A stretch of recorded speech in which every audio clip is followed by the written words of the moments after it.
Ladies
and gentlemen, welcome to another live edition of the Global Reality right here on the Global Reality Radio Network with me, your host, Josh Reeves. Thanks for being here with us tonight. And this is the Wednesday into Thursday edition of the show. May the 2nd into May the 3rd, 2012. Thanks for being with us tonight. We'll be getting into our usual amount of daily news and also our continued series of reading as well about the astral plane, its inhabitants and scenery, picking up where we left off last night. And a lot of folks have been enjoying that, and I've been enjoying this stuff as well. It's interesting to read what these people think. It's interesting to see these different angles that they morphed theosophy into after the work of Blavatsky. TheGlobalReality.com is my website. That's TheGlobalReality.com. You'll find everything up there pertaining to our work. The Listen tab, the Archive tab, documentaries, my newest mini film in the continued series. It's a 3-year series now, which I think is just fantastic. I think it's awesome to have a series of something that's just dedicated to certain topics every now and again, you know, because sometimes there are topics that come up like that you don't necessarily want to spend all the resources and time it takes to make a full film out of it, but it's something that needs to, that's direct and needs to get the information to it. We've had, went up Friday, and here it is, Wednesday. We've had over 600 views now on that film, my fastest rising thing I've ever put out, to be honest with you. And so that's up there now, Reality of Illusion, Part 5, Secrets of the Sun. And I just think it's awesome. I started doing that series in 2009, started with the pineal gland series film, and then the Norway Spiral after that, and just have continued on for 3 years now, making these little mini films like that. I'm going to continue to do that because I think it's a cool thing, and I think it'll also be cool after we have enough of them to compile them all together and make a disc series out of them, because I want to keep this series going, but it'd be cool to have a volume 1 disc and put that out, and then have a volume 2 disc and maybe put that out as well. Because one of the best parts has been, of course, like everything else I've ever put out. It's funny, I've gone through, all the proper measures to make sure I get footage licensed, and there's with YouTube and the internet, there's no way to indicate that you have licensed your footage. There's no, when you upload a piece of footage, there's no way to go in there and indicate that, yes, I have licensed this and have the rights to use it. You upload it, and YouTube just has an automatic scanner thing, and it scans it and finds copyrighted content, and it won't let it go up. And that's not fair for filmmakers like myself who have actually paid to have this footage licensed. So I had to recut Part 1 of The Secret Right Volume 2 that YouTube, yet again, banned, even though I had licensed footage in there. So I took out the offending footage and re-upped it, and it's been up there now for about a week or so. So you can get that. The whole film is up there on YouTube, by the way. I think a lot of people have not been aware of that, or I didn't make that clear for a while. Minus what I had to edit out, which was just that clip from The Rise of the New Right from the MSNBC. Minus that, the entire film is on YouTube, The Secret Right Volume 2. And we still do have DVD and Blu-rays for sale as well. And I was just, I knew that the information that was in the one Reality Evolution, I think it was part 3 or whatever, which part 3, I think it was the Operation Haiti Quake one. That one got a lot of views really quick too, and had thousands of views before. I think it had, I don't know, 6 or 7 or 8,000 views before they took it down. It's out there. You can go do a Google search for it and find it. But those are all up there at my website as well. And we have ship-in banners up there for the film budget, for the Lost Secrets of Ancient America Volume 1. We also have the operating cost ship-in banner up there, so you can support our work in many ways up there as well. So please do so. If you'd love to send in, I always keep saying that, if you'd like. I keep meaning to say like, if you'd love. If you'd love to send an email. That's not what I mean. I mean to say, if you'd like to send an email, I would love to have them. You know why I've done that 5 or 6 times down the show. Love to have emails from you. globalrealityshow@gmail.com. That's globalrealityshow@gmail.com. How's the sound sounding out there in your world? I got to tell you, I've been, a couple of months ago, I tried switching to an AAC encoder. I want to switch back to that AAC encoder so bad and just tell everybody who doesn't know how to use VLC to go fuck themselves. Because, man, I'm sick of the crappy MP3 quality, and I can't get the good encoder, lame MP3 encoder, which sounds way better.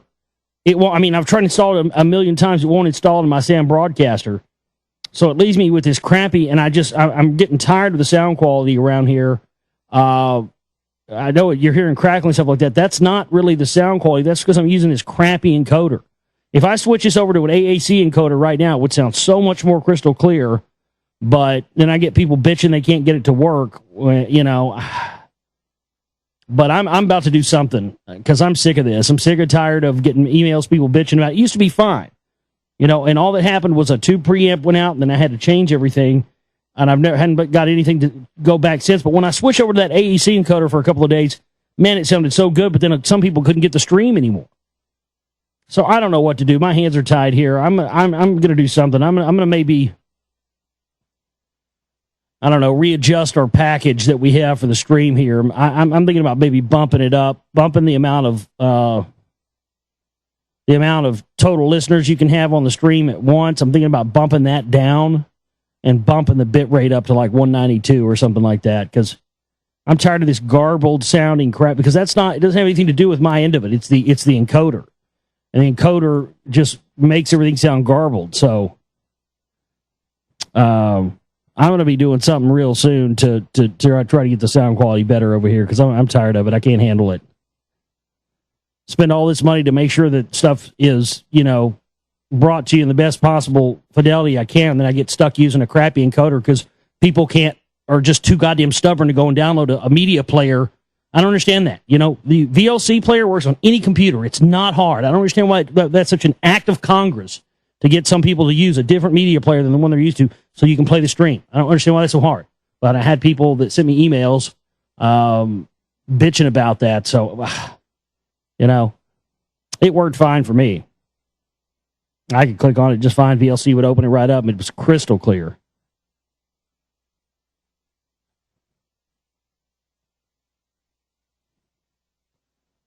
So we have here in email stack tonight, if we have any at all. Oh, this was a good one from Chad. Chad says, I was listening to the Monday night archive, and you were talking about the wall they found buried over my way in Tennessee.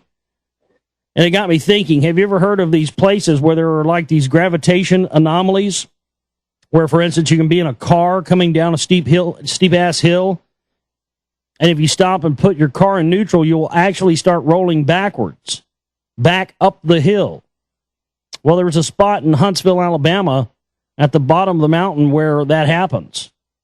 I think they even had a story about it on one of the local news stations. I remember the first time I experienced it, I had never heard of it at all. We were just road tripping late one Friday night years ago and just happened to come down the mountain, and I just had this weird feeling. I don't know what made me think to do it. But we were stopped on this slope, and I put my car in neutral, and I shit you not, you're my favorite turd. We started to roll back up the hill. It was so crazy, bro, but it's happened on 2 different occasions, so I was just wondering if you've ever heard of that happening. Yes, I have heard of that happening. Damn, dude, it's late as hell, blah, blah, blah. Okay, so, yeah, I have heard there's a place out in California. I forget the name of it. It's some kind of where you can stand in this it's gravitational anomalies. And a lot of people speculate that the one in California, that there's a UFO buried underneath there. That area you're talking about, that's interesting. I'm going to be hopefully heading that way in a few months or so. I don't know. We get the rest of cash we need for the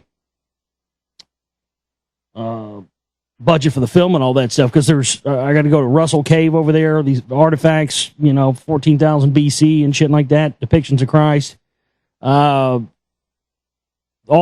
there's this Back Creek inscription that they found that says for Judea on it, that was found way down deep around in that area. I mean, a lot of these gravitational, what's interesting, I mean, there's no way to tell this is true or not, Chad, but I will tell you this. A lot of people believe that those places like that occur where there's gravitational anomalies, they believe there's UFOs and shit buried underneath there. And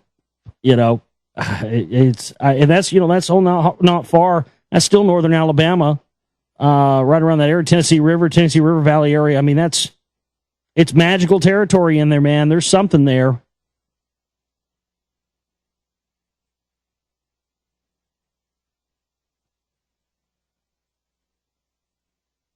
I don't guess we have any more emails.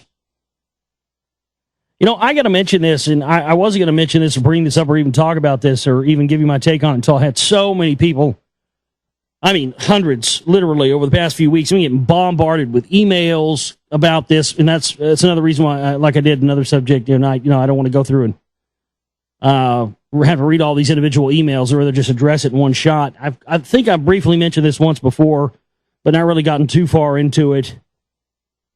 But I'll just lay it out here in lieu of there being any question about what I think about this at a later date. I'll go ahead and put this on the record for you right now. I've been getting all kinds of emails about a particular network that I used to be on. And a lot of things have been going on over there at that network as of late. Now, I don't really keep up with a lot of this stuff because I don't get a chance to listen to anybody else's shows because I'm too busy working on my own stuff, and I really don't like a lot of I used to love this kind of radio. I don't even like it anymore. Although I enjoy doing it, I just don't like. There just aren't really any shows I really get into listening. I listen to Red Eye sometimes. That's about it. But everybody's been asking me. I kind of mentioned the stuff about it seems that they've gone Jew, and all this. Everybody's touting the Jew world order conspiracy line. The Jews run the world. The Jews are behind everything. The Jews are hiding under your closet. But, and I mentioned that and brought that up because people have been asking me about it, but I didn't really mention some of the other stuff that's been going on over there that I think was the genesis of this. And I think this is actually part of a much larger operation that's going on for some time. Because when I was over there, I used to find, there's 2 or 3 times we had hosts over there when I was on that network that were absolute infiltrators. No question about it. And I'd sniff them out, and I could tell you, immediately. But bless their hearts, a lot of the guys over there at that network like to give everybody the benefit of the doubt, sometimes when they shouldn't. And then in other cases, when they should give people the benefit of the doubt, they don't. I don't know how you get that fucked up as bad as they seem to do it over there, but it was certainly the case when I was there. Case in point, me and what happened when I was over there. But I think that there's been an ongoing operation over there to muddy the waters of information so that when certain types of things get brought up or certain types of information are got into by certain people and certain researchers, that it can automatically be associated with these people who are muddying the water and these goofballs and clowns who don't know their ass from a hole in the ground, or they're just there to, again, to muddy the water. And I think we've got 2 cases of this. And so recently, I guess there's been there was some stuff that went on over there at Oracle with the Chris Geo show, Truth Frequency radio show over there, and with the Celtic Rebel over there, and this big blow up between them. I got to tell you what's funny to me about that. I don't trust either one of those cocksuckers as far as I can fucking throw them. So you want to pick a side on that one? I tell you what, there ain't no side to pick. And I've had experiences with both of them, and that's why I can say that. And I'll tell you this, what's interesting is, a lot of people don't know this, and I really haven't ever brought this guy up that much since I've been on air, but now I feel that I kind of have to because I've been asked so much about it, so I'm going to address it here tonight before we get into the news. That guy, believe it or not, Celtic Rebel, would not even have a show if it wasn't for me. Now, he would never admit that to you now because he hates my guts, but it's an absolute fact, and the people that were listening to my show way back in the day from the very beginning can back me up on that because I have the tapes and I have the recordings. He got his start calling into my show. I even suggested, even to Mike Chambers back in the TruthNet radio days, that we maybe try to give that guy a show. Because at the time, he wasn't talking about ass and sphincter and Jews and all this stuff. He was actually, seemed to be a legit researcher. He called into my show a lot of times. A couple times I felt like he was trying to hijack my show a little bit, but I let it go. I knew he was recording and making YouTube videos out of that to kind of launch his career, so I was letting him do it. And so I made the suggestion not too long before I left Oracle that, they should give that guy a show. And sure enough, they did. And sure enough, as soon as he got a show, he turns around and starts attacking me. And then he comes with, it's an anal conspiracy and the pineal gland's an anal and the all-seeing eye is an anal gland and whatever. Everything's all about ass. We wonder why a guy is so obsessed with that. I'll leave that to your imagination. Doesn't take a rocket science to figure that one out. But this guy, before he got a radio show, when he used to call into my show, by the way, if you don't know his real name's Alex Paulus. He goes by the Celtic Rebel. But it's Poulos. Alex Paulus. Poulos. Mediterranean name there. And he used to have on his MySpace, back when he used to call to my radio show, it had his former employers listed, and one of his former employers was the De Beers Diamond Company in Cape Town, South Africa. And, at one time he would admit that, yes, he used to work for them, and he was retired at a very young age. He's made all this money, but he won't admit to that now. But I'll tell you what, I've seen that guy running ops for a very long time. I've had my eye on him, again, even before he had a show. I was suspicious of him as soon as, because none of that stuff ever came out until he got a radio show. He played it cool. He played like he was the nice guy. He played like he was in agreement with everything that I talked about. And then, boom, as soon as he got a show, he just flipped 180 around and is this completely different person saying all this insane stuff. That does not happen overnight for no accident. And with the Chris Geo thing, that guy, I remember when he came on the scene, you could tell he was trying to find whatever kind of area he could fit into that would allow him to run whatever operation he's running more effectively. And I think it's the same operation that the Septic Rectum is running, which is to muddy the waters for everything. No pun intended there. With all the Brown talk and all this stuff, it has nothing to do, is not even relevant to what is really going on with this stuff. Yeah, these guys might all be fucking homosexuals, but, to try and get people to think that the all-seeing eye in the pyramid is an anus and the pineal gland is an anus, and you needn't look any further than that. And by the way, it's all the Jews. I mean, you can't honestly sit there and tell me you have half a brain in your fucking head if you believe that for a second. But I remember this Chris Geo guy, coming on the scene and kind of, not really, he seemed to be an Alex Jones fan. And the next thing you know, as soon as he starts finding out that a lot of people don't like Alex Jones, well, then all of a sudden he doesn't like Alex Jones. And he starts coming around chat rooms and stuff like that. And there was all that stuff that happened with him and that Christy Kazakowski shit. They did that, and that pretty much, soiled the name of Danny Romero's network over there. So they come to Oracle and they come over there and start doing the same thing over there. And they had me on there one time, and they asked me to come on and talk about the pineal gland for an hour, and I agreed to do it. And the one time I went to do it, something happened, somebody had some travesty, and I had to reschedule. Then when I rescheduled it, they waited to tell me until they got me on there that they were going to have this other guy brought on. And I was like, no, wait a second, that's not how this works. I've been doing this quite a while. I'm at this point, I'm a pretty respected researcher and talker.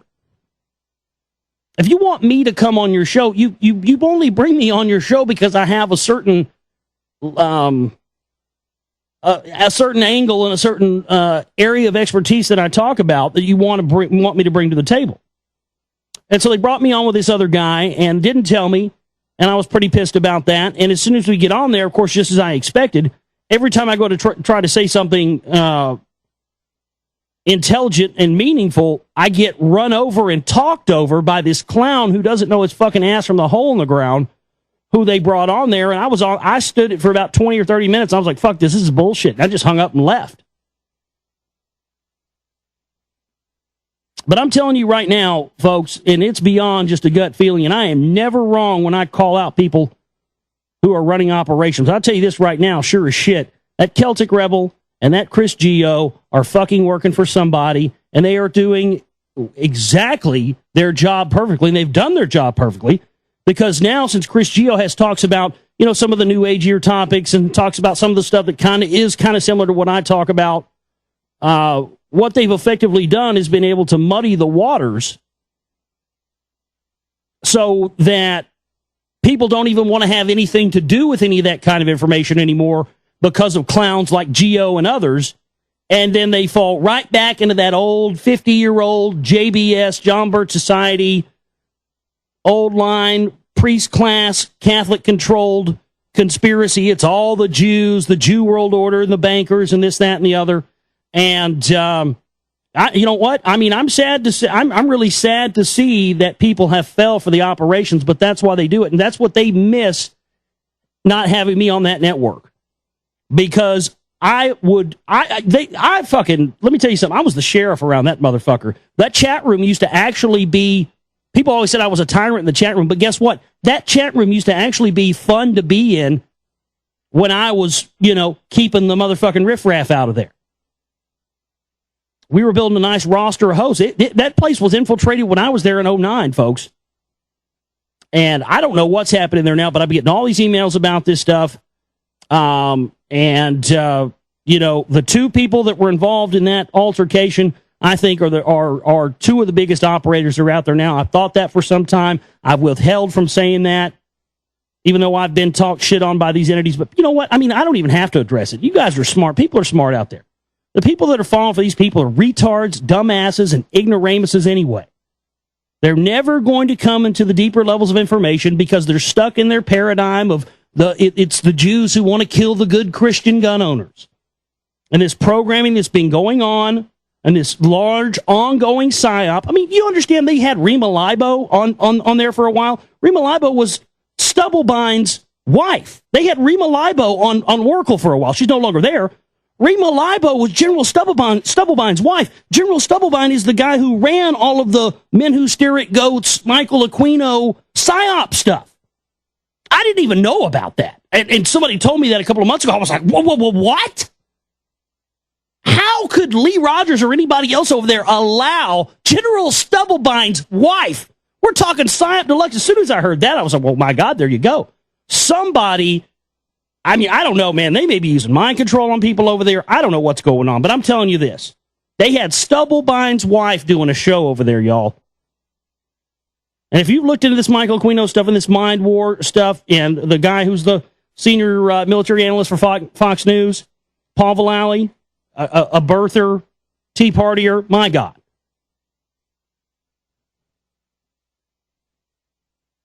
And there's a reason why my work has fallen on deaf ears and why it's been largely ignored, because it calls out these very operators that are running these psychological operations. The whole Patriot movement, the whole Truth movement, I've exposed this in my Secret Right films, and I've told you for almost 5 years now, and I'm going to tell you again, the entire Truth movement, Patriot movement was started as a gigantic psyop. And if you aren't careful and don't watch your ass, you will wind up being associated with one of these psyop operators. And the next thing you know, you're going to be balls deep in shit you don't have any business being balls deep in. And I think that's what's going on over there at Oracle Broadcasting.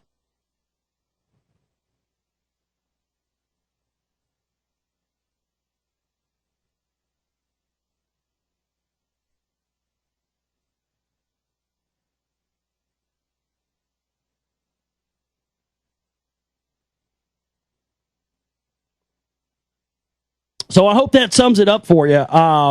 You know, I'll tell you this. And I'm going to say this, and this is going to be the end of it. I don't trust either one of those cocksuckers as far as I can fucking throw them. If you believe a goddamn thing that comes out of the Celtic Rebels' mouth or out of Chris Geo's mouth, you are seriously in need of a head examination. That's all I'm going to say.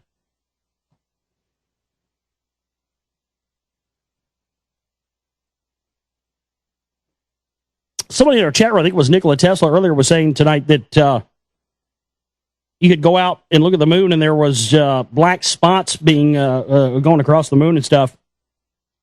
Quite a common phenomenon from what I understand. I think people have been seeing that stuff with celestron telescopes and stuff. But I had heard that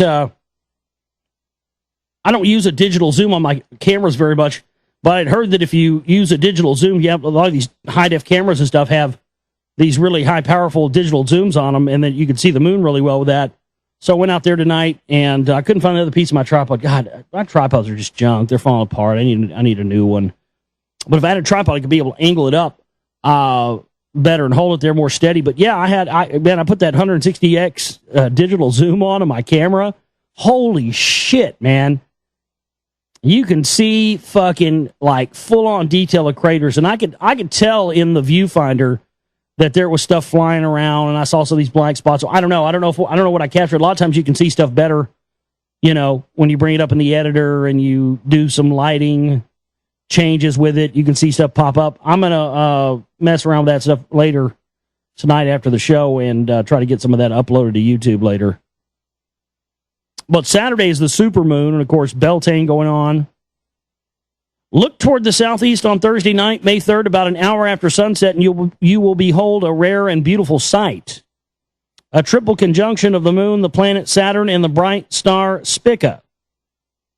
A conjunction occurs when two or more astronomical objects are close together in the sky.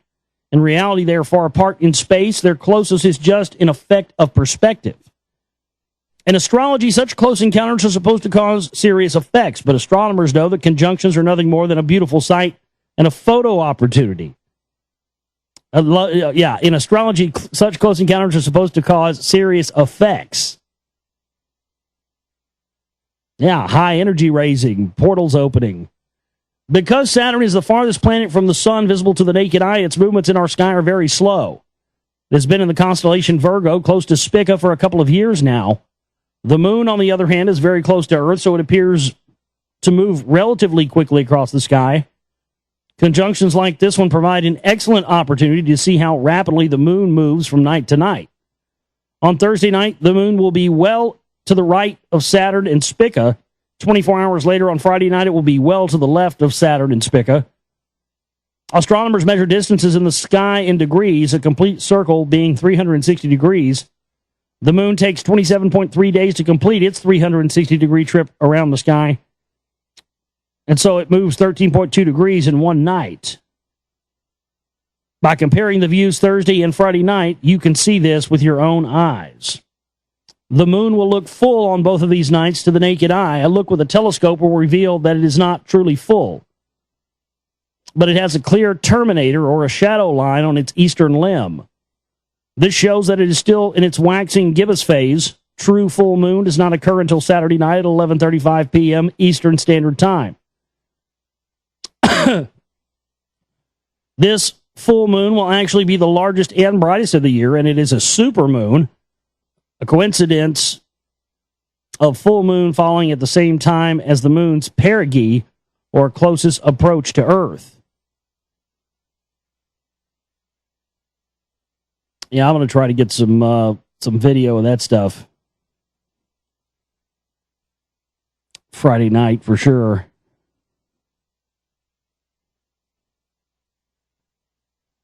Or Saturday night, rather.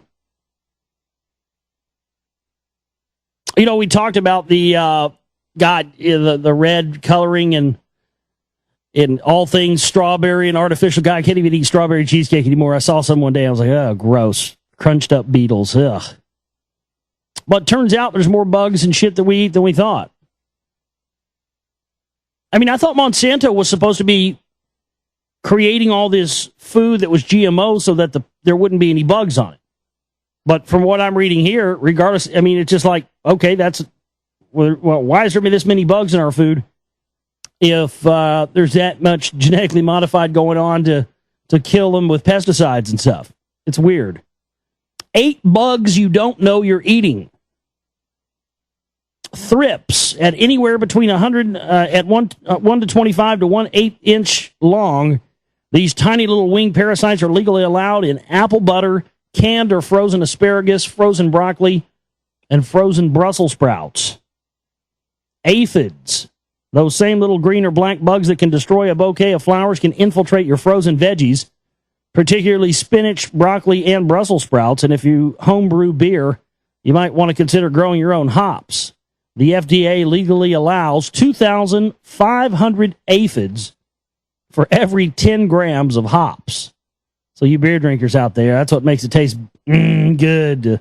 Aphids, yes, aphid light. Mites, these tiny white bugs are common in wheat and other grains that have been stored for a while, but expect to eat a few with your frozen vegetables. And if you have indoor allergies, that could be a problem. Storage and grain mites can cause the same type of allergic reaction as the dust mites common in homes. Maggots. Maggots. If you've ever eaten canned food, you've probably also eaten a maggot. These disgusting little critters abound in things like canned mushrooms, canned tomatoes, tomato paste, and pizza sauces, as well as fresh or frozen maraschino cherries. Mushrooms are by far the worst. 20 maggots are allowed for every 100 grams of drained mushrooms, compared with between 1 and 5 for every 500 grams of tomato products. God damn. 20 maggots allowed for every 100 grams of mushrooms? Jeez Louise. That's a lot of maggots. Fruit flies. Buy a piece of fruit covered in fruit flies and you can wash them off. Buy a can of citrus juice and you'll be swilling 5 fruit flies with every 8-ounce cup of juice. Grab an 8-ounce handful of raisins and you could be eating as many as 35 fruit fly eggs. 35 fruit fly eggs per 8 ounce of raisins. Yum. Corn is notoriously difficult to grow organically, but because it's prone to insect infestations.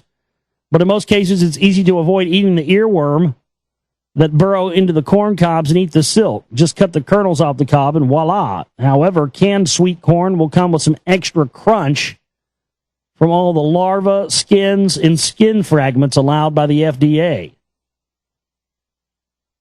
Love black-eyed peas? Buy them dried and cook them yourself rather than buying them frozen or canned. A can of black-eyed peas, cowpeas, or field peas may contain an average of 5 or more cowpea curriculo larvae, which will grow into a dark brown beetle-like weevils that infest all manners of peas and beans. Fuzzy, ugly caterpillars are supposed to turn into beautiful butterflies for people to marvel at, not eat in a mouthful of frozen spinach. But along with the 50 or so aphids, mites, and thrips allowed in 100 grams of spinach, you may also find yourself munching on caterpillar larvae and larval fragments. Probably not what those Popeye was giving Popeye all that strength. So there you go, vegetarians. Those of you who decide that you don't want to eat meat anymore and decide you're just going, oh, yeah, mushrooms. I put mushrooms on everything. Maggots. Yep, you're eating maggots. Yep. Oh, let me get this fruit juice. Oh, it's good for me. Oh, no, you're eating fruit flies. 20 of them. I mean, good God.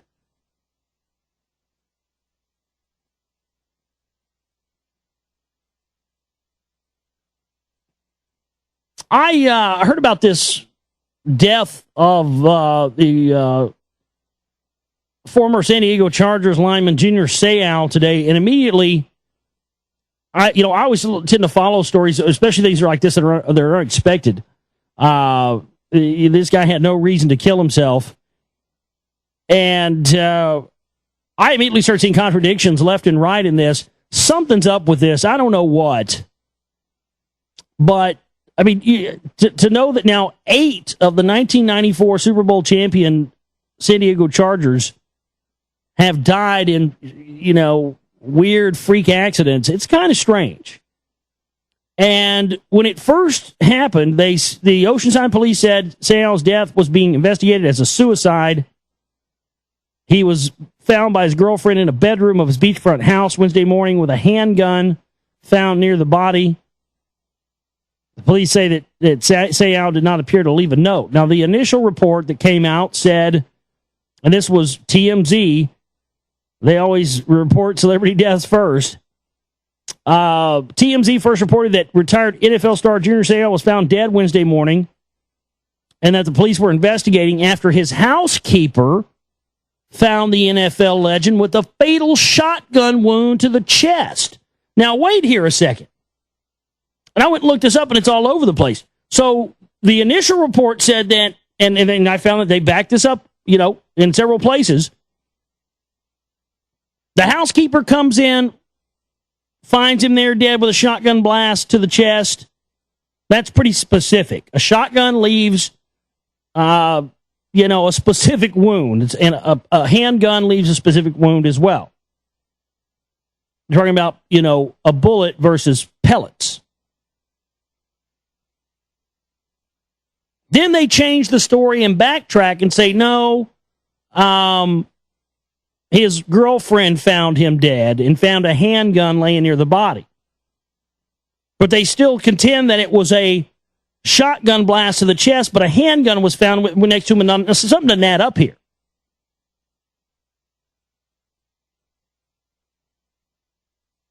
There is some kind of cover-up going on with this, because if he would have shot himself in the chest with a shotgun, you would have found a shotgun there, not a handgun. And him being the 8th member of that team, what did that team know? Did they all get exposed to some top secret information, CIA information at some point?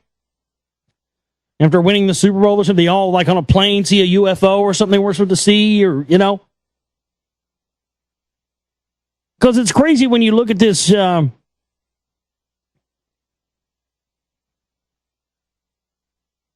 trying to see if I still have it here.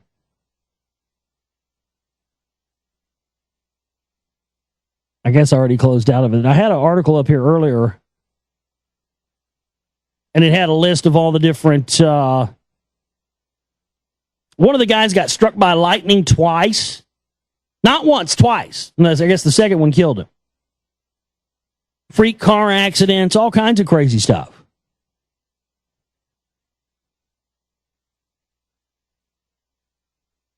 Oh, they lost. Okay.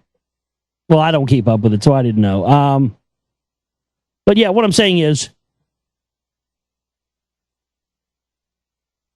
8 of those people on that team died, and I mean, these conflicting reports, anytime you see anything coming out that conflicts that much, there's definitely a cover-up going on.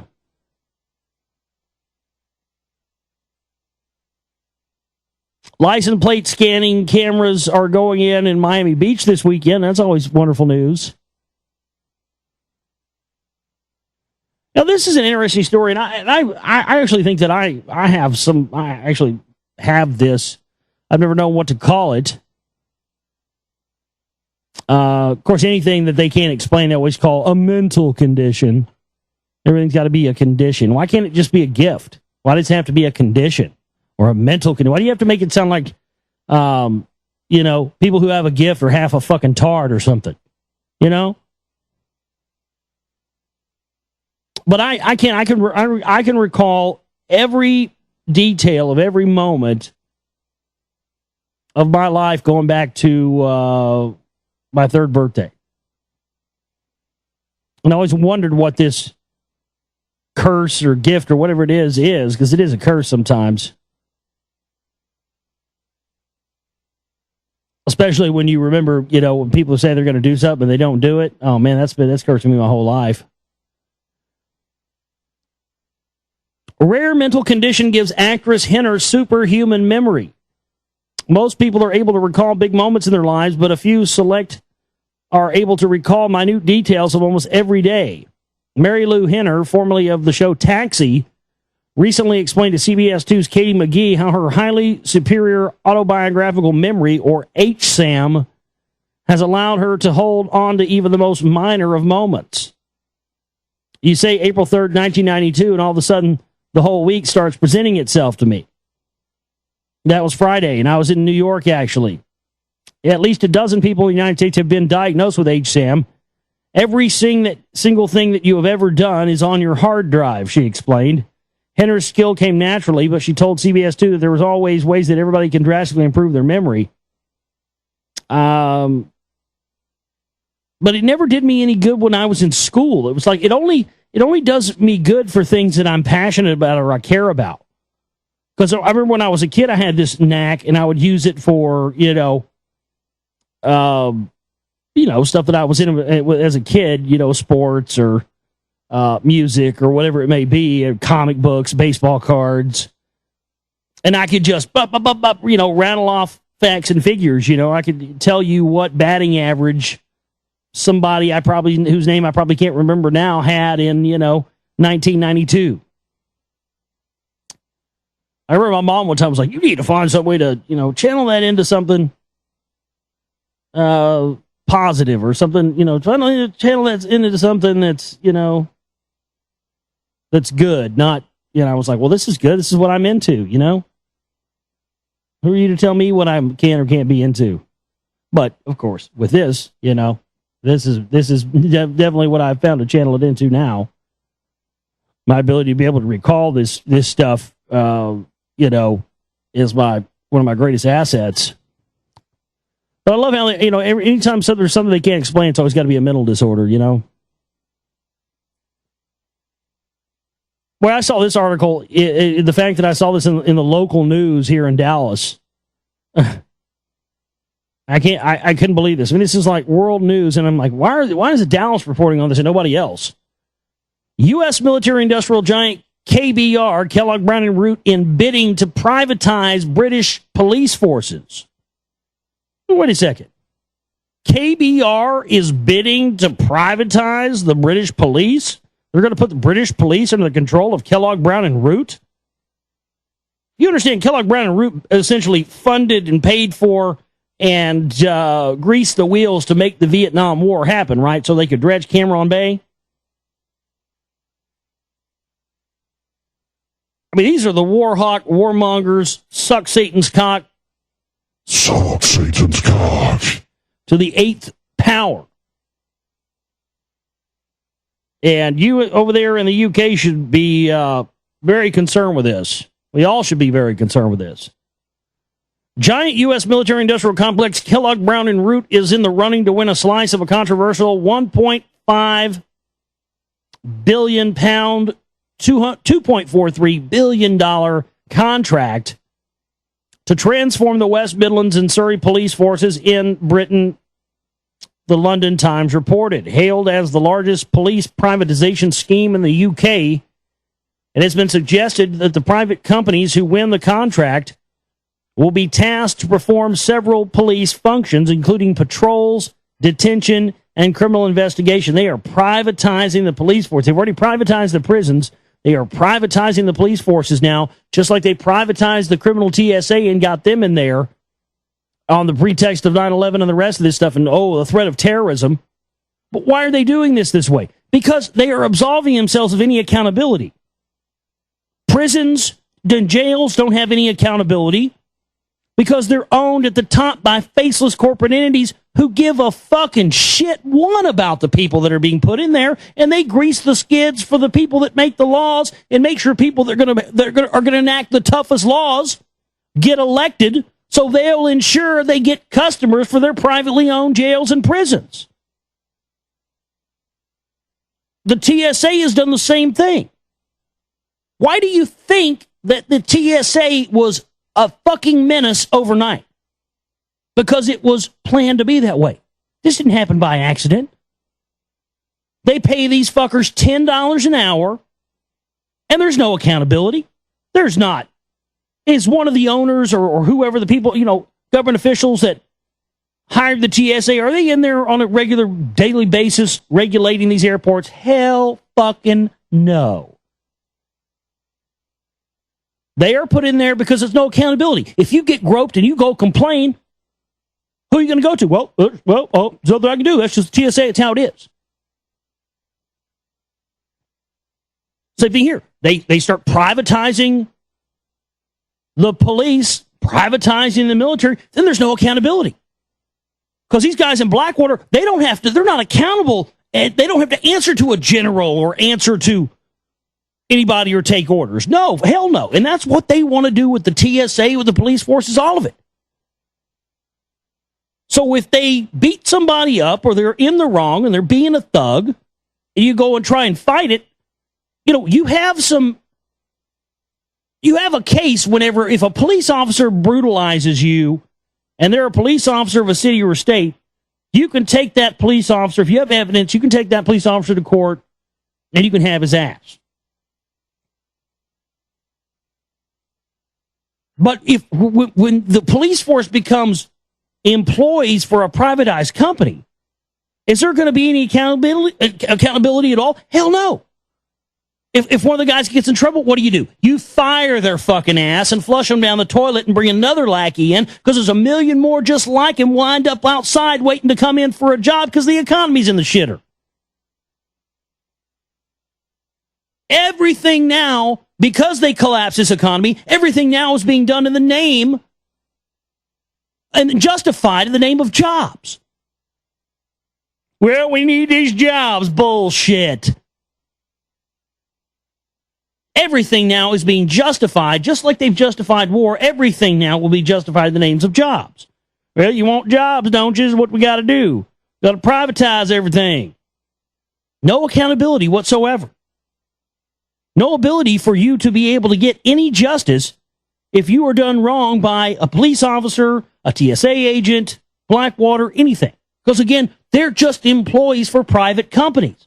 And since these private companies have greased the skids and got the lawmakers in there to make laws that fit their company policies, they got a fucking open game ticket, man. Rape and pillage and do whatever they want to do, and that's exactly what's going on. And this is why we need to be concerned with this stuff. If they go around, and they already are privatizing everything, I mean, my God, it's not a conspiracy theory, folks. Most of your jails and prisons now are privatized. And these people that own these jails and prisons absolutely make gigantic tax-free contributions to the campaigns of people they know are going to be the toughest on laws and get the most people, maximum amount of people in their jails. And that's how it's going to work with these privatized police officers, too. Because they're going to have quotas, dude. It's going to be a job. You work at a job, you're going to have, X amount of people you have to bust for this offense today. So what do you do if you can't meet that quota? Well, you just go around and start making that shit up, don't you? You go around and start saying people have done some, planting evidence on them.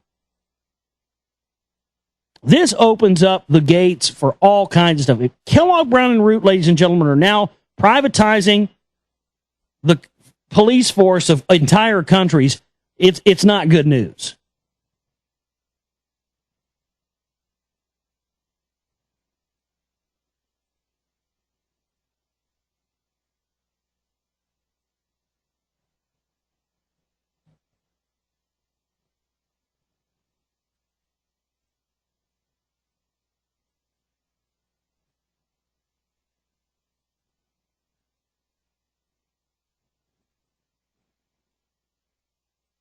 Report warns of weather satellites' rapid decline. This is from USA Today.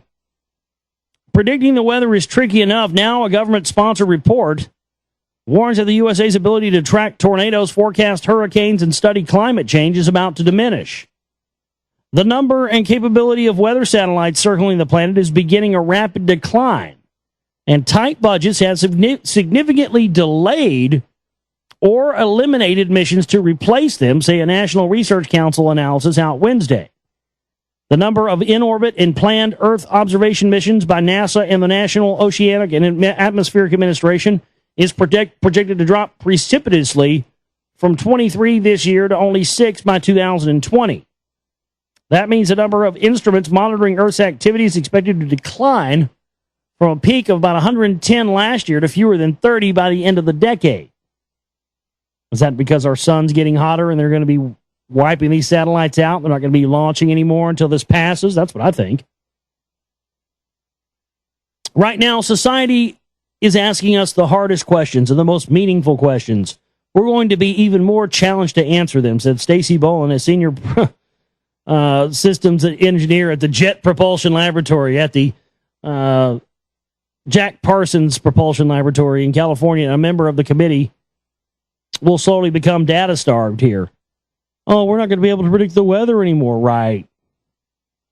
Well, that's because they're limiting the amount of access to these satellites and limiting the amount of data that's coming out about our weather, because our weather and our climate, the sun, everything is being manipulated so much that they are really wanting to get a stranglehold on the information that goes on a daily basis about our weather and what happens in our skies and with the sun and everything else. So to me, it's a further tightening of the noose, of the stranglehold to control the flow of information.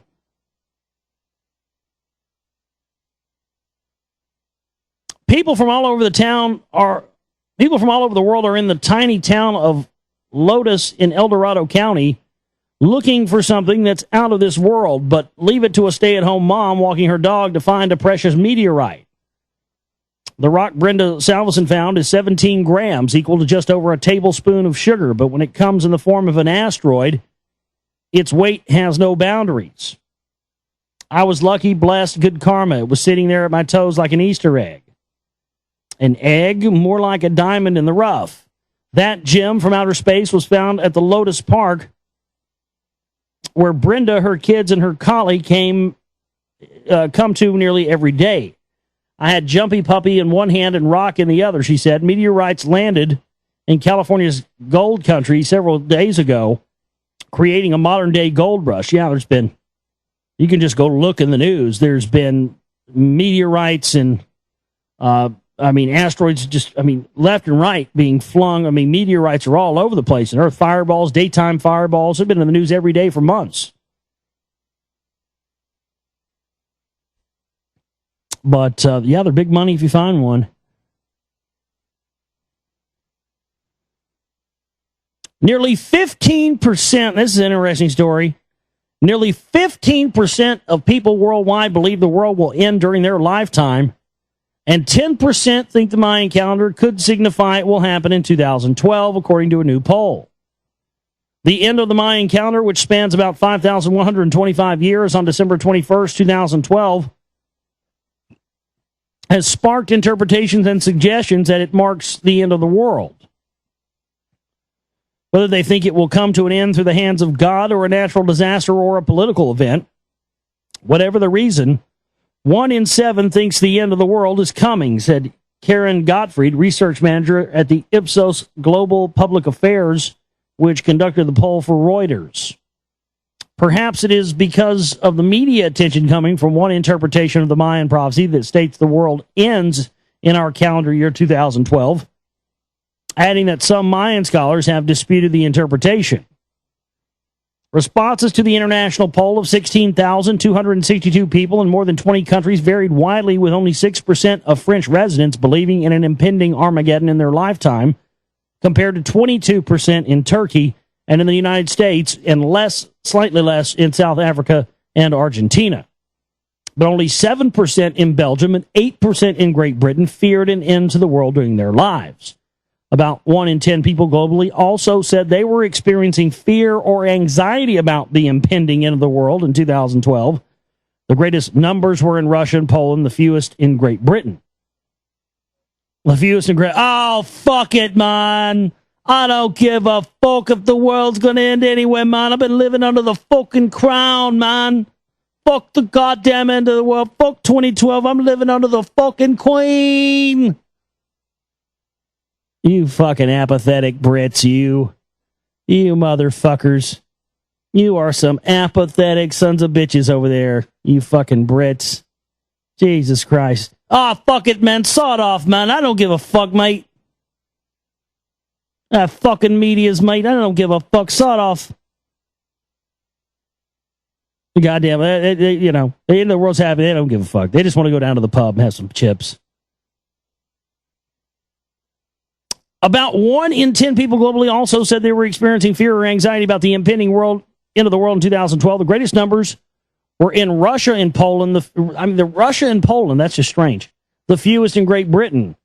Godfried also said that people with lower education or household income levels, as well as those under 35 years old, were more likely to believe in an apocalypse during their lifetime in 2012 or have anxiety over the prospect. Right. So if you're 35 or under, raise your hand, me.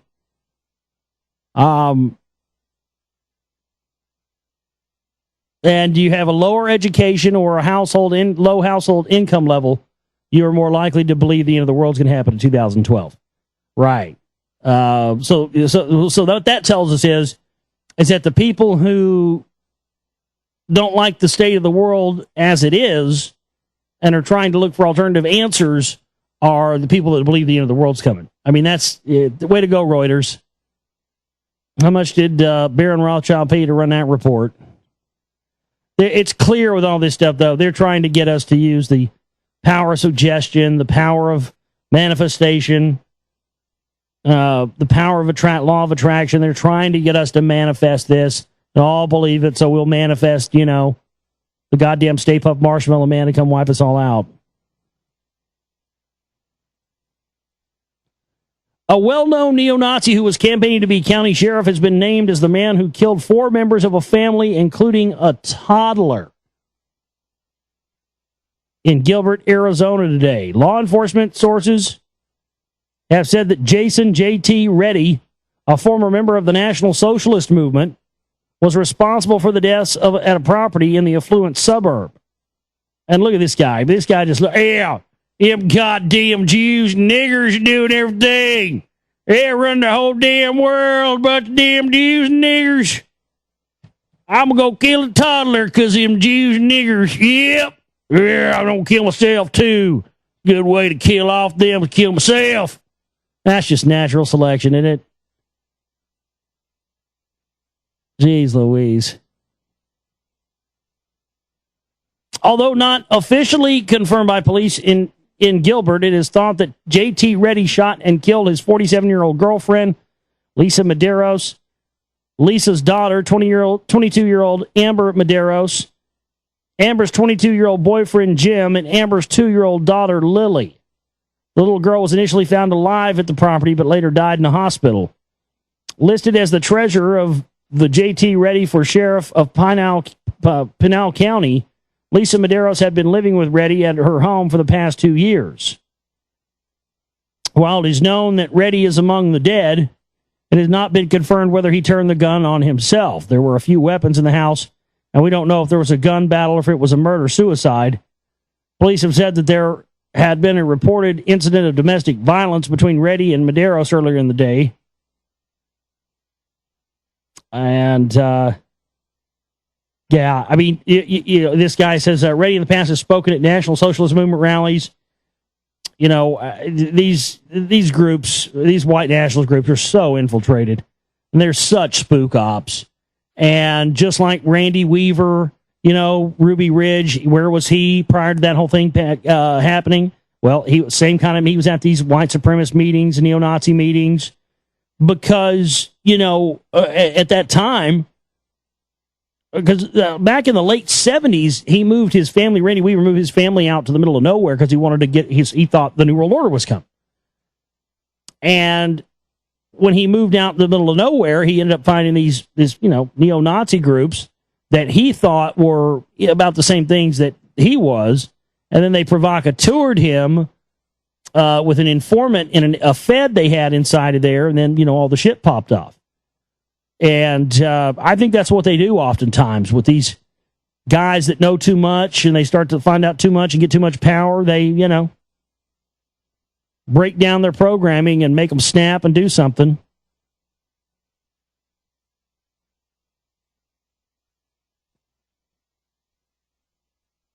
Barack Obama's former mistress says that he didn't have a black bone in his body and she was white. Well, that's brutal.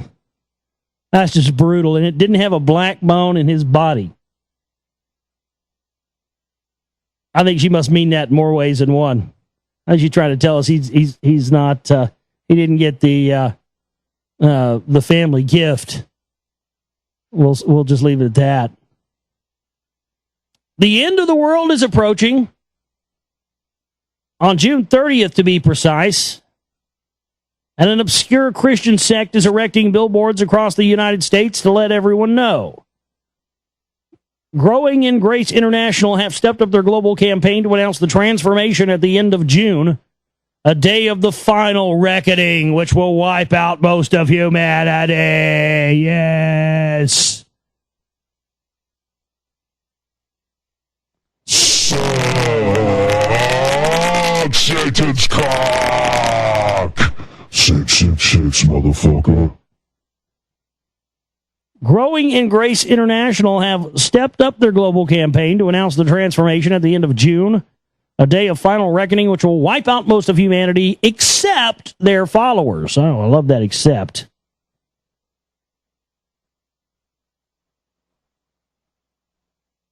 Except for the people that follow us and drink the Jeebus juice, and you'll be safe. Adding their voices to the already noisy 2012 Apocalypse Brigade, Growing in Grace International are led by the charismatic Jose de Luis de Jesus, who openly calls himself the Antichrist and makes his followers tattoo 666 onto their bodies. Oh, I remember hearing about this guy a couple of years ago. I didn't realize that they were saying the world was going to end on June 30th. Oh, and I hadn't heard that. But I've heard of this 666 cult guy. Yeah, he's been around for a long time. The Puerto Rican national states that calling himself the Antichrist is appropriate because it is wrong to worship the Jewish teachings of Jesus, but rather to study the teachings of the Apostle Paul, who did Jesus. Nobody fucks with the Jesus, man. Hey, man, now put that fucking gun up your ass, man, and pull the fucking trigger till it goes click. Jesus. That's right, man. You said it. Nobody fucks with the Jesus. Antichrist, according to DeJesus, means no longer following Jesus of Nazareth as he lived in the days of his flesh. Spreading the word about the June 30th apocalypse has seen the group invest in billboards featuring a smiling DeJesus and his 666 symbols prominently displayed, imploring people to phone up to his group and repent. And I must say, he's got some pretty nice... I got some pretty nice ink there, you know. It's a pretty nice tat work there for a cult, you know. Normally culties don't do that kind of good ink, but yeah, it's a nice little 666 here. I think I might get one on my forehead and join up with these guys. What do you think? Yeah, nothing. I'm not a big joiner either. You know what I mean? Kind of a lone wolf. Not a big joiner. Thanks, so. I appreciate the offer. I'd love to have a 666 on my forehead, but I'm going to pass on that one.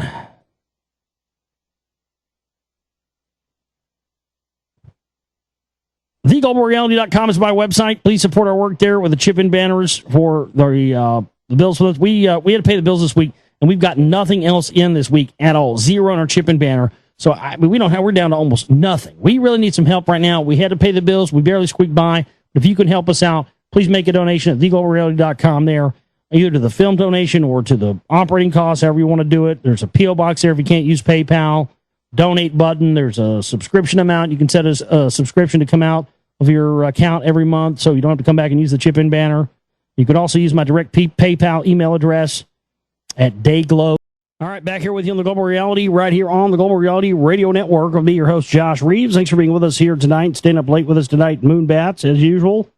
And we're going to be getting into our continued series of reading here tonight, The Astral Plane, Its Scenery, Inhabitants, and Phenomena, or C.W. Ledbetter. Again, my website, theglobalreality.com. That's theglobalreality.com. I'm currently working on a new film project. For those of you not aware of that, it is titled The Lost Secrets of Ancient America, Volume 1. We're going to be exploring the evidence of an ancient race of people that existed in the Americas prior to the American Indians, all this stuff prior to Egypt even, how it relates to the Quetzalcoatl, the feathered serpent, Atlantis, the rock wall, and the reason this film is so important is because it makes the case that these ancient sites that are buried all over the United States warrant digging up, warrant research, because they really, from what I am going to be showing in this film,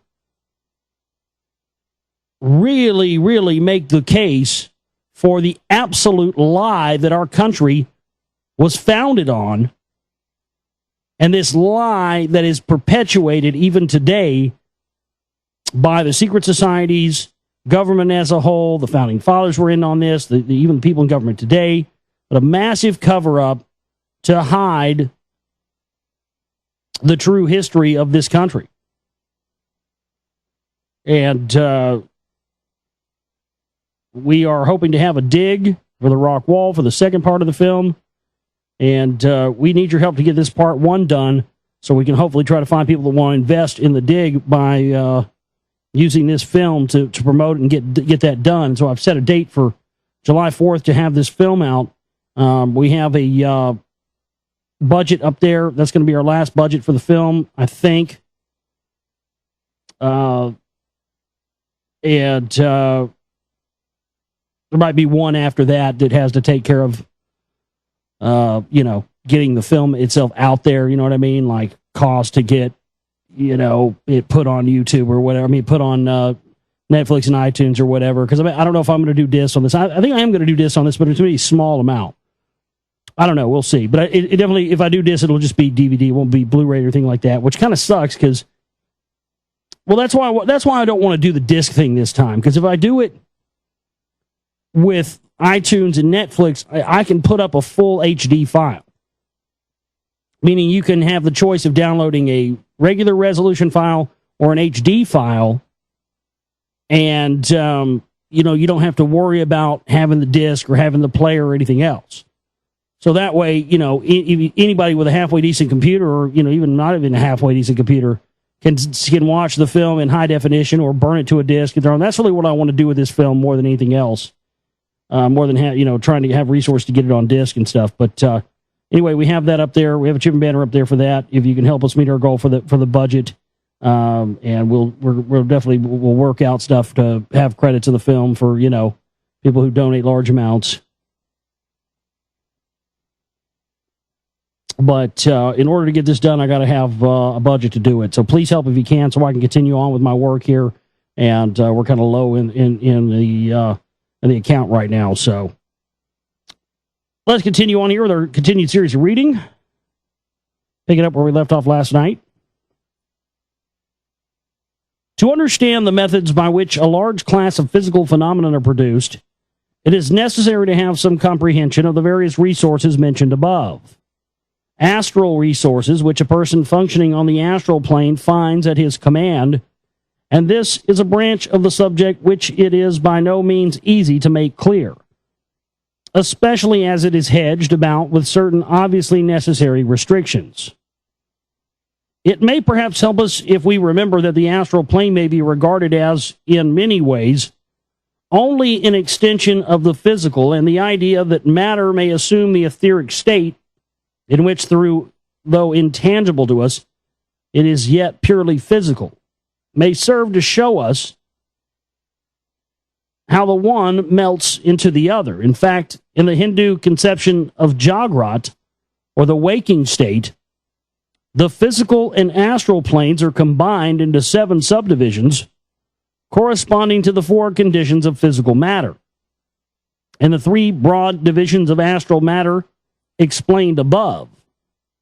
With this thought in our minds, it is easy to move a step further and grasp the idea that astral vision, or rather astral perception,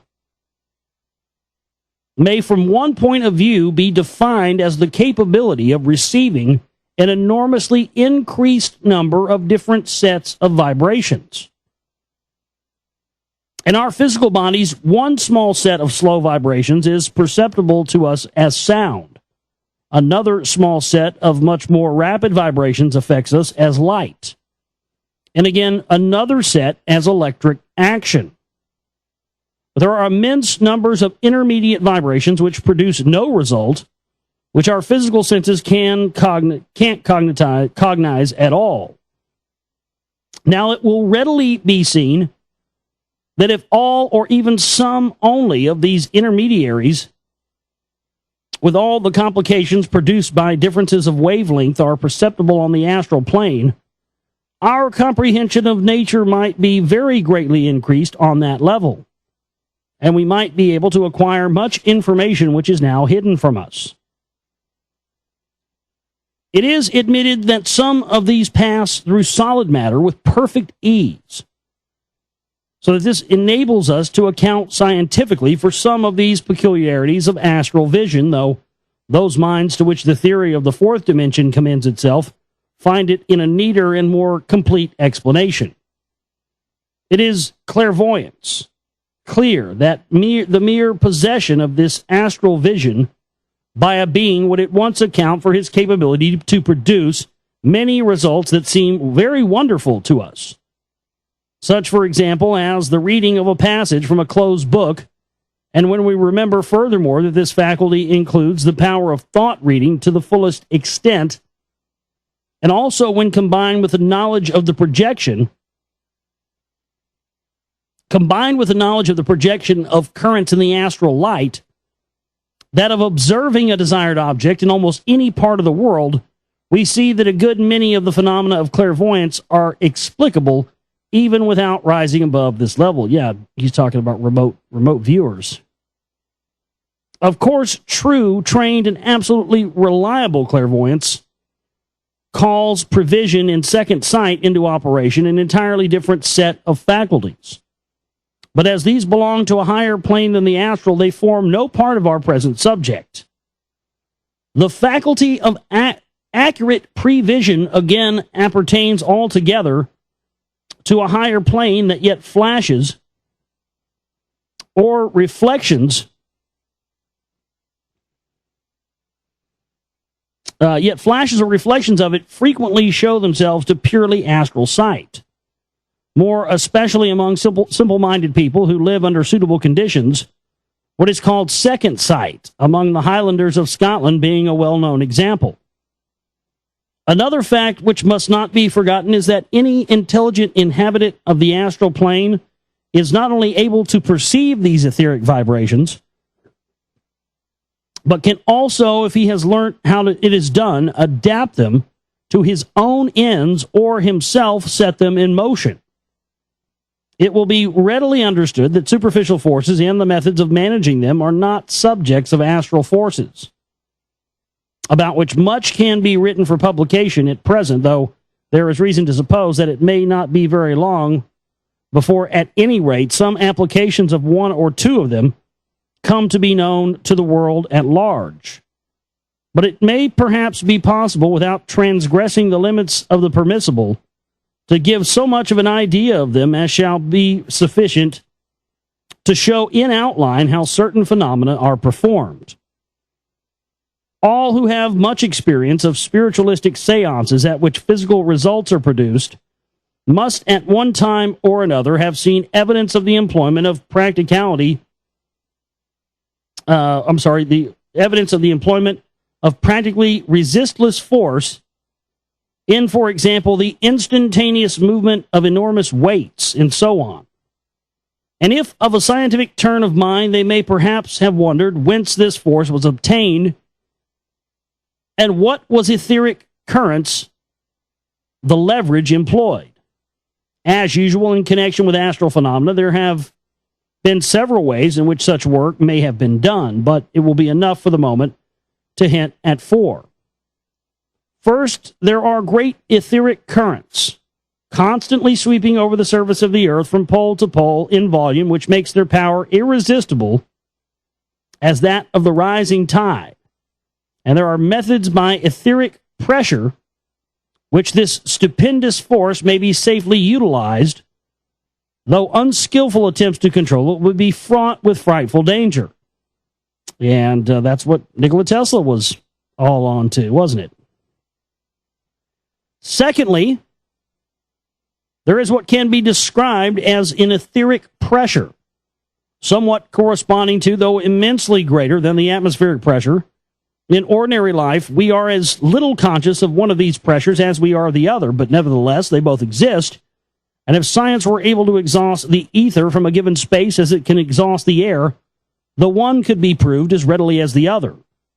The difficulty of doing that lies in the fact that matter in the etheric condition freely interpenetrates matter in all states below it, so that there is as yet no means within the knowledge of our physicists by which any given body of ether can be isolated from the rest. Practical occultism, however, teaches how this can be done, and thus the tremendous force of etheric pressure can be brought into play. Latent energy, thirdly, there is a vast store of potential energy which has become dormant in matter during the involution of the subtle into the gross, and by changing the condition of the matter, some of this may be liberated and utilized. Somewhat as latent energy in the form of heat may be liberated by a change in the condition of visible matter. Right, boiling water, right? Or freezing water. Fourthly, many striking results, both great and small, may be produced by an extension of sympathetic vibration, a principle which may be described as that of sympathetic vibration. Illustrations taken from the physical plane seem generally to misrepresent rather than elucidate astral phenomenon, but because they can never be more than partially applicable. But the recollection of two simple facts of ordinary life may help to make this important branch of our subject clearer. If we are careful not to push the analogy further than it will hold good, it is well known that if one of the wires of a harp be made to vibrate vigorously, its movements will call forth sympathetic vibrations in the corresponding strings around us. Yes, a guitar works the same way. Sympathetic vibrations, that's from, you add volume to it, and volume is frequency, and the more you add to it, the more sympathetic vibrations you get, and you can get to the point where if you're standing in front of an amplifier, you can turn the volume all the way up on your amplifier, you can turn the volume all the way up on your guitar, and just not even play anything, and it eventually, it'll start to hum, and the strings will vibrate, because the volume is causing the frequencies of those taut strings to vibrate and produce a sound, and produce a frequency. When this is done on the physical plane, no additional energy is developed. But on the astral plane, there is this difference, that the matter with which we are dealing with is far less inert. And so when called into action by these sympathetic vibrations, it adds its own living force to the original impulse, which may thus be multiplied many-fold, and then by further rhythmic repetition of the original impulse. See, music is alive, folks. It's not just an inert thing. The frequencies are alive. That's why music affects us in the way it does. As in the case of the soldiers marching over the bridge, the vibrations may be so intensified that the result is out of all apparent proportion to the cause. Indeed, it may be said that there is scarcely any limit to the conceivable achievements of this force in the hands of a great adept who fully comprehends its possibilities. For the very building of the universe itself was but the result of the vibration set up by the spoken word mantras. The class of mantras or spells which produce their result not by controlling some elemental, but merely by the repetition of certain sounds, also depend for their efficiency upon this action of sympathetic vibration. You ever heard those crystal bowls before? Crystal singing bowls? Man, those are so awesome. I wish I had some of those. The phenomenon of disintegration also may be brought about by the action of extremely disintegration rapid vibrations. There's typos all over the place in this. Words in the middle of sentences where they shouldn't be. That's why, look, I'm not a retard. I know how to read. When you hear me say stuff that just doesn't make sense sometimes in reading it, I'm literally because I'm reading it word for word. The phenomenon of disintegration also may be brought about by the action of extremely rapid vibrations which overcome the cohesion of the molecules of the object operated upon. A still higher rate of vibrations of a somewhat different type will separate these molecules into their constituent atoms. A body reduced by these means to the etheric condition can be moved by an astral current from one place to another with very great rapidity. And the moment that the force which has been exerted to put it into that condition is withdrawn, it will be forced by the etheric pressure to resume its original form. It is in this way that objects are sometimes brought almost instantaneously from great distances at spiritualistic seances, and it is obvious that when disintegrated, they could be passed with perfect ease through any solid subject or any solid substance, such, for example, as the wall of a house or the side of a locked box. So what is seen commonly as the passage of matter through matter is seen, when properly understood, to be as simple as the passage of water through a sieve, or as of gas through a liquid in some chemical experiment. Since it is possible by an alteration of vibrations to change matter from the solid to the etheric condition, it will be comprehended that it is also possible to reverse the process and to bring etheric matter into the solid state. Materialization, as the one process explains the phenomenon of disintegration. Okay, so what's happening here is whenever they're making a distinction about what they're about to change to, they just put the word right in the middle of the sentence instead of, making it like a brick font and making it stick out and letting us know that you're going to another. So we're going from talking about, this is just terribly written, we're going from talking about disintegration to materialization. As the one process explains the phenomenon of disintegration, so the other, that of materialization. And just as in the former case, a continued effort of will is necessary to prevent the object from resuming its original form. So in exactly the same way in the later phenomena, continued effort is necessary to prevent the materialized matter from relapsing into the etheric condition. In the materialization seen at an ordinary seance, such matter as may be required is borrowed as far as possible from the medium's etheric double, an operation which is prejudicial to his health and also undesirable in various other ways. And this explains the fact that the materialized form is usually strictly confined to the immediate neighborhood of the medium, and is subject to an attraction which is constantly drawing it back to the body from which it came. So that if kept away from the medium too long, the figure collapses, and the matter which composed it, returning to the etheric condition, rushes back instantly to the source.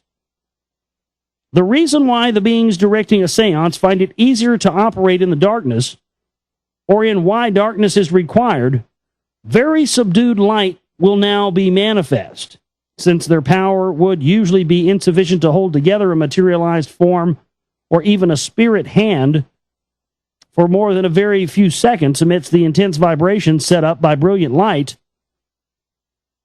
The habits of seances will no doubt have noticed, the habitués, I guess the attendees of seances will no doubt have noticed that the materializations are three kinds. First, those which are not tangible but not visible.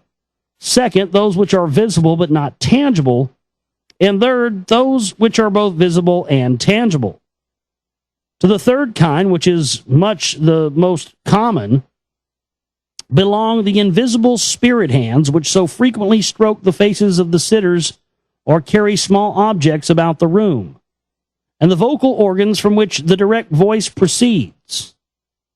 In this case, an order of matter is being used which can neither reflect or obstruct light, but which is capable under certain conditions of setting up vibrations in the atmosphere which affect us as sound. A variation of this class is that kind of partial materialization which spirit photographs, though incapable of reflecting any light that we can see, is able to affect some of the ultraviolet rays and can therefore make a more or less definite impression upon the camera, and so provide us with what are known as spirit photographs. Yeah, or orbs or any of that stuff. When there is not sufficient power available to produce a perfect materialization, we sometimes get the vaporous-looking form which constitutes our second class. And in such a case, these spirits, usually warn their sitters that the forms which appear must not be touched. In the rarer case of a full materialization, there is sufficient power to hold together, at least for a few minutes, a form which can be both seen and touched.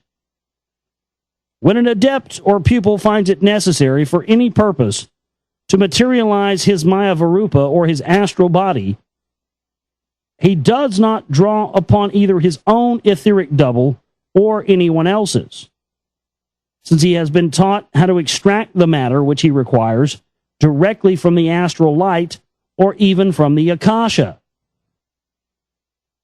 Another phenomenon closely connected with this part of the subject is that of reduplication. Reduplication, which is produced by simply forming in the astral light a perfect mental image of the object to be copied, and then gathering about that mold the necessary physical matter. Of course, for this purpose, it is necessary that every particle, interior as well as exterior, of the object to be duplicated should be held accurately in view simultaneously. And consequently, the phenomenon is one which requires considerable power of concentration to perform. Persons unable to reduce the matter required directly from the astral light have sometimes borrowed it from the material of the original article, which in this case would be correspondingly reduced in weight. We read a good deal in theosophical literature about the precipitation of letters or pictures. This result, like everything else, may be obtained in several ways. Precipitation. An adept wishing to communicate with someone might place a sheet of paper before him, form an image of the writing which he wished to appear upon it, and draw from the astral light the matter wherewith to objectify that image. Or if he preferred to do so, it would be equally easy for him to produce the same result upon a sheet of paper lying before his correspondent, whatever might be the distance between them. A third method, which, since it saves time, is much more frequently adopted. It is to impress the whole substance of the letter on the mind of some pupil and leave him to do the mechanical work of precipitation. That pupil would then take his sheet of paper and, imagining he saw the letter written thereon in his master's hand, would proceed to objectify the writing as before described.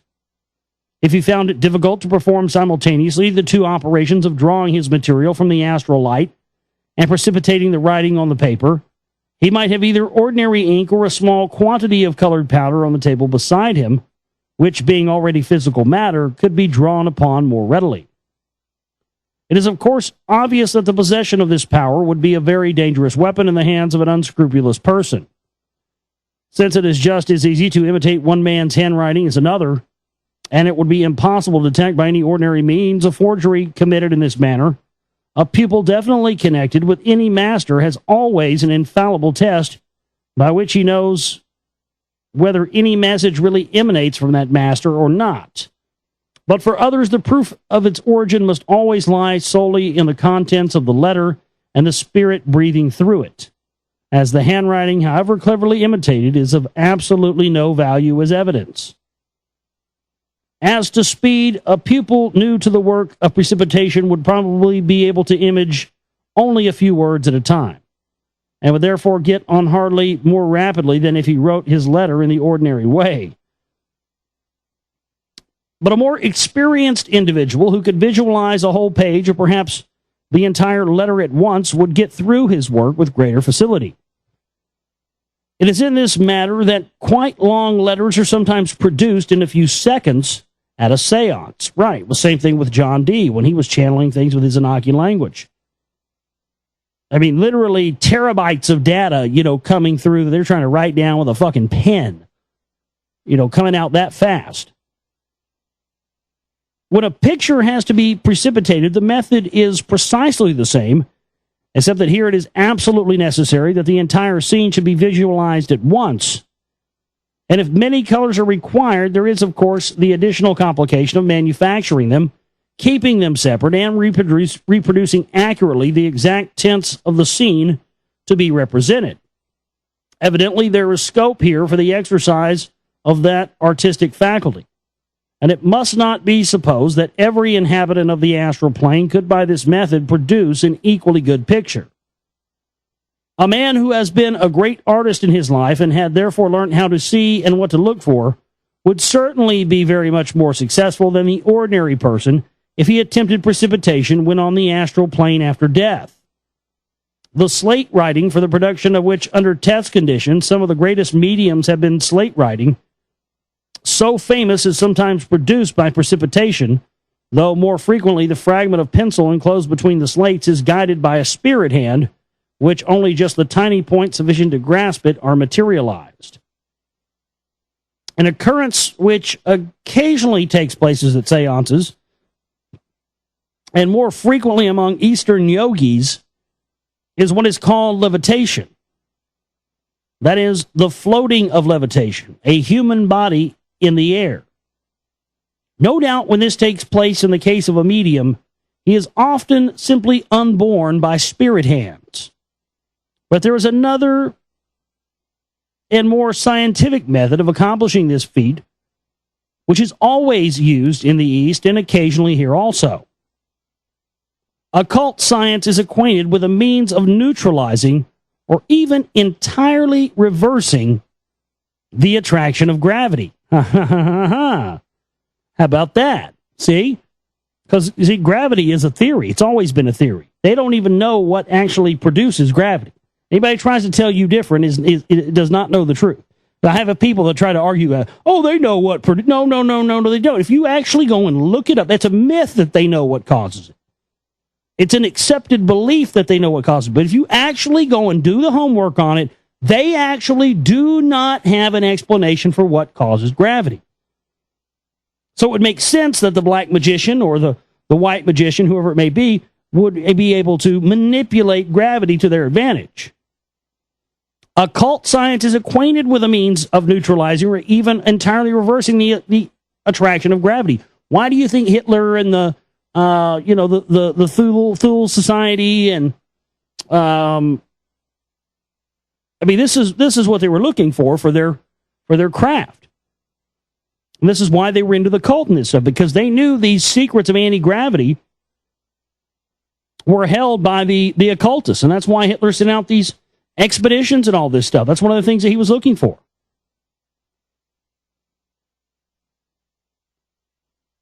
It is obvious that by the judicious use of this power, all the phenomenon of levitation may be easily produced.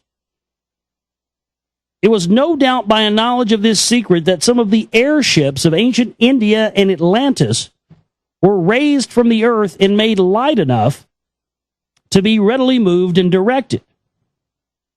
And not improbably, the same acquaintance with nature's finer forces greatly facilitated the labors of those who raised the enormous blocks of stone, sometimes used in Cyclopean architecture or in the building of the pyramids and Stonehenge. Yeah, that's what it is. It's anti-grav secrets. It goes. The Masons know about it. The Rosicrucians know about it. It's one of the widely held secrets. The guy who built Coral Castle in Florida. Oh man, I wish I could go there on a road trip so bad. He absolutely knew those secrets.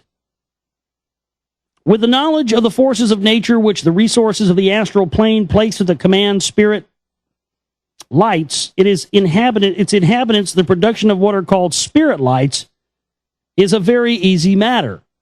Whether they be of the mildly phosphorescent or the dazzlingly electrical variety, or those curious dancing globules of light into which a certain class of fire elementals so readily transform themselves. Since all light consists simply of vibrations of the ether, it is obvious that anyone who knows how to set up these vibrations can readily produce any kind of light that he wishes. It is by the aid of the etheric elemental essence also that the remarkable feat of handling fire is achieved. Handling fire unharmed is generally performed, though there are, as usual, other ways in which it can be done. The thinnest layer of etheric substance can be so manipulated as to be absolutely impervious to heat. And when the hand of a medium or sitter is covered with this, he may be picking up burning coal or red-hot iron with perfect safety. Yeah, that's how they walk on coals. Most of the occurrences of the seance room have now been referred to, but there are one or two which we will get into next time. There you go. So, yeah, good stuff there. And absolutely, anti-grav is one of the biggest secrets of all occultists, of governments, and everything else. And I mean, there was a pope, I can't remember his name, it was one of the popes that there's paintings of it and reports of it you can go read. He was beatified as a saint. I can't remember what saint he was, Saint something. And he was known to fly around St. Peter's Basilica or the Vatican or whatever it was. He was known to be flying around in there. And that's what these guys have, and these priest class guys have it as well. And it's this knowledge that certain phrases and frequencies and chants can actually allow you to manipulate the ether to give you the energy to be able to cause your entire body to levitate and fly around and do whatever you want to do. Boy, they don't want us flying around everywhere, do they? Hell no. They want to keep us right here on the ground. That's our show for tonight. TheGlobalReality.com is my website. We do need your support right now, so please help us out if you can, because we just paid the bills and we're still haven't got anything in this week. So help us out if you can. My name is Josh Reeves. I love each and every one of you. We'll see you next time. You guys have yourselves a good one. Take care.